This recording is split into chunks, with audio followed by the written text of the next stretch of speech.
മിക്കവർക്കും അറിയാവുന്ന ഒരു ഔഷധ ചെടിയാണിത്. ഇതിൻ്റെ പേര് ചങ്ങലം വരണ്ട. ചങ്ങല കണ്ണികൾ പോലെ മരത്തിൻ്റെ തണ്ടുകളിൽ പടർന്നു കയറുന്നതുകൊണ്ടാണ് ഇതിന് ഈ പേര് വന്നത്. കാൽസ്യത്താൽ സമ്പന്നമാണ് ഇതിൻ്റെ തണ്ടുകൾ. ഒടിഞ്ഞ അസ്ഥികളെ യോജിപ്പിക്കാനുള്ള ഔഷധശക്തി ഉള്ളതിനാൽ ഇതിന് അസ്ഥി സംഹാരി എന്നുകൂടി പേരുണ്ട്. കർക്കിടക കഞ്ഞിയിലെ ഒരു പ്രധാന ചേരുവയാണിത്. ഒടുവും ചതവുമുള്ള ഭാഗത്ത് ഇതിൻ്റെ തണ്ട് പതിവായി വെച്ച് കെട്ടുന്നത് നല്ലതാണ്.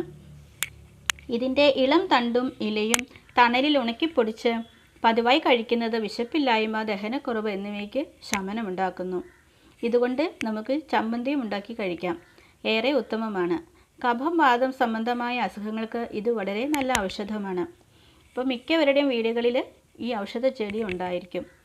ഇത് ഞാൻ കൊണ്ടുവന്നത് ബാംഗ്ലൂരിൽ നിന്നാണ്. ഇതിപ്പോൾ 1 മാസമായേ ഉള്ളൂ ഞാൻ ഈ ചെടി നട്ടിട്ട്. ഇതിപ്പോൾ ഇങ്ങനെ ഉണ്ടായി, ഇത്രയും തണ്ടുകളും ഇലയൊക്കെ ഉണ്ടായി വരുന്നതേ ഉള്ളൂ.